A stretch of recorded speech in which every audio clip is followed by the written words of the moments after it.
ఏంటి మల్లిగాడు అలా అని చెప్పేసినాడా?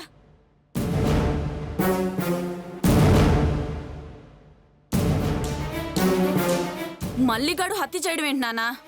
అదే నాకు అర్థం కావట్లేదమ్మా. వాళ్ళిద్దరి మధ్య చంపుకునే సమస్య ఏటి వచ్చిందో.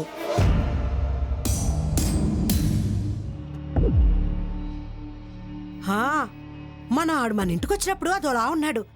ఏటా అలా ఉన్నాను, ఏమీ లేదన్నాడు. అప్పుడే నాకు అనుమానం వచ్చింది అమ్ముడు. అది చాలా సున్నితంగా వంతాడు. అనవసరంగా ఎవరి జోలికి పోడు.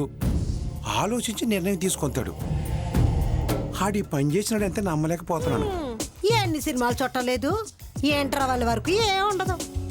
ఆ శుభం కాటి పడేటప్పుడే రూపం చూపించేస్తారు. ఈడు కూడా అలాంటోడే ఉంటాడు. అసలు ప్రాబ్లం ఏంటో నాకు చెప్పినా ఈ పరిస్థితి వచ్చేది కాదు.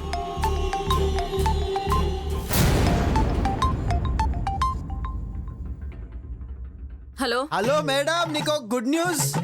మళ్ళీ మీ ఆశయం ఆకాశానికి ఎక్కింది. సోదాపి అసలు విషయం చెప్పు. ఎప్పుడు మిమ్మల్ని బందోబస్తులకి పార్టీ మీటింగ్లకి కాపలాగా పంపించే కమిషనర్ సారు ఈసారి మీకు ఒక క్రైమ్ కేసు ఇచ్చిండు. అవునా? కేసేంటి? ఆ రాజేందర్ నగర్ లా ఎవరో మల్లిగాడంట గాని పిల్లని చంపిండంట. గా కేసు మీకు అబ్బచెప్పిండు మేడం. నిజంగా గుడ్ న్యూస్ చెప్పావు సీను. నేను ఇప్పుడే వస్తాను. కానిస్టేబుల్స్ తో రెడీగా ఉండు. ఓకే? ఇగో మేడం మేడం, ఇంత మంచి గుడ్ న్యూస్ చెప్పినా కదా, ఇప్పుడైనా ఒక పాలసీ చేస్తావా మళ్ళా? సీను, ఇంకొకసారి పాలసీ గురించి నాతో మాట్లాడవంటే నీకొక పాలసీ కట్టించి పాడెక్కిచ్చేస్తా. జాగ్రత్త. పెట్టే ఫోన్. అరే సరే మేడం, ఉంటా. అరో సాదిగా మేడం మస్తు ఖుషి అయిందిరా, నన్ను మస్తు మెచ్చుకుందరు. మాకు తెలుసులే ఆవిడ నిన్ను ఎంత మెచ్చుకుంటారో అని. సరాలు, నువ్వు వెళ్ళి మీ దేవుణ్ణి వరాలు అడుకోపో. నానా, ఆ మళ్ళీ కేసు ఇన్వెస్టిగేట్ చేసే అవకాశం నాకొచ్చినది. నా టాలెంట్ తో అసలు నేరస్తులను పట్టుకొని చట్టం ముందు నిలబెడతాను. బెస్ట్ ఆఫ్ లక్ అమ్మడం. సినిమా కథలు ఎక్కడి నుంచో రావని నాకు ఇప్పుడు అర్థమైనది. మన నమ్మిన బంటూ మల్లిగాడిని అరెస్ట్ చేసేస్తావు అమ్ముడు. నువ్వు పల్లకొండు. అసలు హత్య మల్లిగాడ చేసినాడో లేకపోతే ఇంకెవరైనా చేసినాడో దాన్ని తెలుసుకోవడానికి కదా వెళ్తున్నాను. సరే సరే, ఎలాగా ఊరు వెళ్తున్నావు కాబట్టి అక్కడ వెంకటరెడ్డి అని 100 ఎకరాల రైతున్నాడు. అచ్చం ఎస్వి రంగారావు లాగా ఉంటాడు. అతనికి పవన్ కళ్యాణ్ లాంటి కొడుకున్నాడే అమ్మడు. మీ ఇద్దరికి ఈడు జోడు బాగుంటుంది. ఇదిగో ఒకసారి వెళ్ళి ఆ గుంటను చూసేసిరా. నా సర్వీస్ రివాల్వర్ తో ఇంతవరకు ఎవరిని షూట్ చేయలేదు. ఫస్ట్ బుల్లెట్ నీకే దిగిపోద్ది.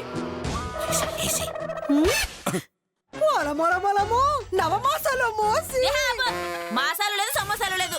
నానా, నేను వెళ్ళొస్తాను. జాగ్రత్తగా వెళ్ళి రాముడు. ఒకవేళ మనం మళ్ళీ గాడి మర్డర్ చేసుంటే చూసి చూడనట్టు ఓకే.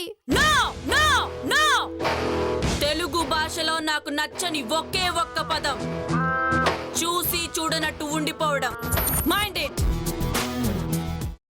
అమ్మా, అలాంటి వాళ్ళది నిజమైన ప్రేమ కాదు, అది వ్యామోహం. ఎగ్జాక్ట్లీ చిన్నత్త, నిజంగా ప్రేమించుకున్న వాళ్ళు అలా చేయరు. ఎంత మనసు విరిగిపోతే కన్న కూతుర్ని పట్టుకొని మా దృష్టిలో చచ్చిపోయా ఉంటుందా తల్లి? అది సరే అమ్మా, తన కూతురుతో తన మాట అనేటప్పుడు ఆమె మాటల్లో వ్యథ, కళ్ళల్లో బాధ గమనించావమ్మా? పెద్దబాబుకు బర్త్డే విషెస్ చెప్పు కూడా వెళ్ళాం కదా. ఊరికే ఎలా కాలిపోతుంది? మంట పెడితేనో పడితేనో తగలబడుతుంది.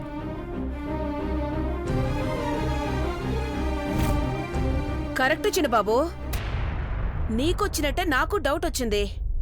పార్వతే షర్టును తగలబెట్టిందనుకుంటా.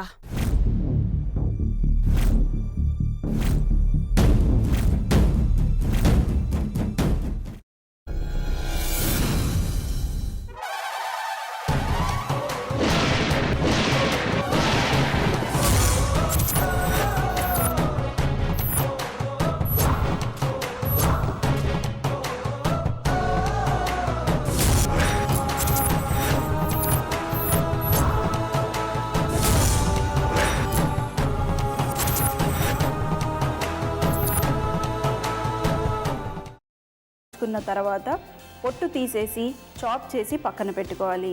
ఒక ప్యాన్లో కొద్దిగా నూనె వేడి చేసి అందులో ఆవాలు, మినప్పప్పు, శనగపప్పు, కరివేపాకు, సన్నగా తరిగి పెట్టుకున్న ఉల్లిపాయలు వేసుకుని 1 నిమిషం పాటు వేయించుకోవాలి. ఆ తర్వాత కాల్చి కట్ చేసి పెట్టుకున్న వంకాయని కూడా అందులో వేసుకుని బాగా మిక్స్ చేసి బౌల్లోకి ట్రాన్స్ఫర్ చేసుకుని అందులో తగినంత చిక్కటి పెరుగు లేదా పల్చటి పెరుగు వేసుకుని మిక్స్ చేసి అన్నంతో కానివ్వండి, చపాతీతో కానివ్వండి సర్వ్ చేసినా చాలా బాగుంటుంది.